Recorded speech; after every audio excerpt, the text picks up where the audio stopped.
Yes dear students, अब मैं आपको पढ़ा रहा हूँ चैप्टर समास। सबसे पहले मैं आपको बता रहा हूँ समास किसे कहते हैं।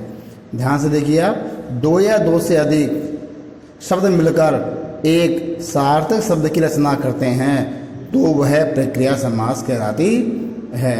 एक बार और सुनिए आप, दो या दो से अधिक शब्द मिलकर जब एक सार्थक शब्द की रचना करते हैं तो यह प्रक्रिया समास कहलाती है। जैसे जन का प्रिय, तो इसको कहेंगे अपन जनप्रिय।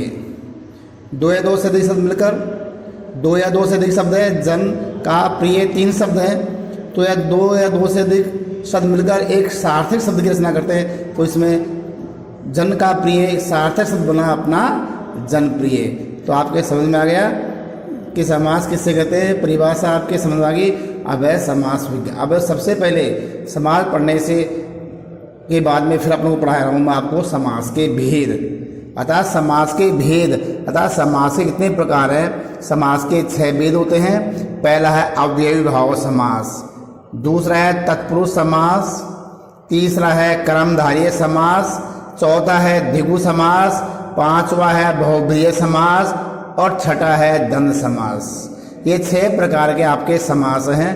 अब 6 प्रकार के जो समास है इनकी जो परिभाषाएं हैं वो मैं आपको अभी पढ़ा रहा हूँ। पहली परिभाषा, अर्थात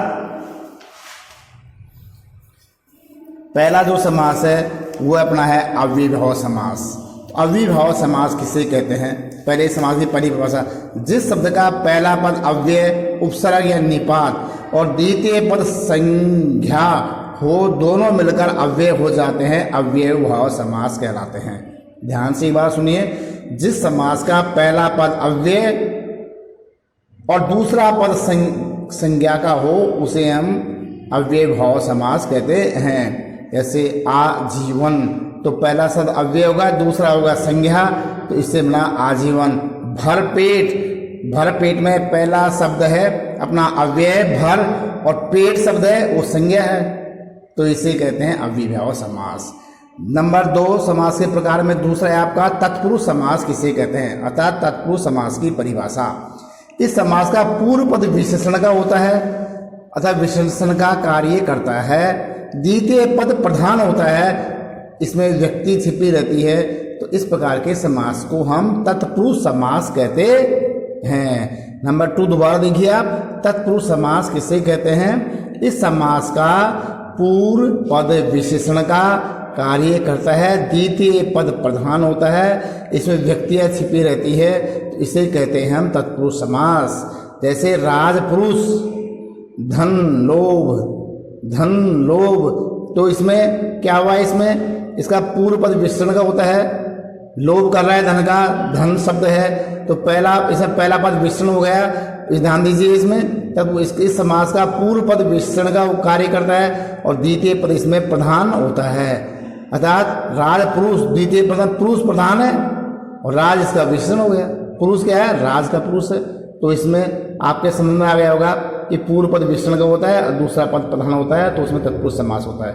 नंबर 3 है कर्मधारय समास किसे कहते हैं, इस समास का पहला पद विशेषण होता है, इस समास का पहला पद विशेषण का और दूसरा पद संज्ञा का होता है।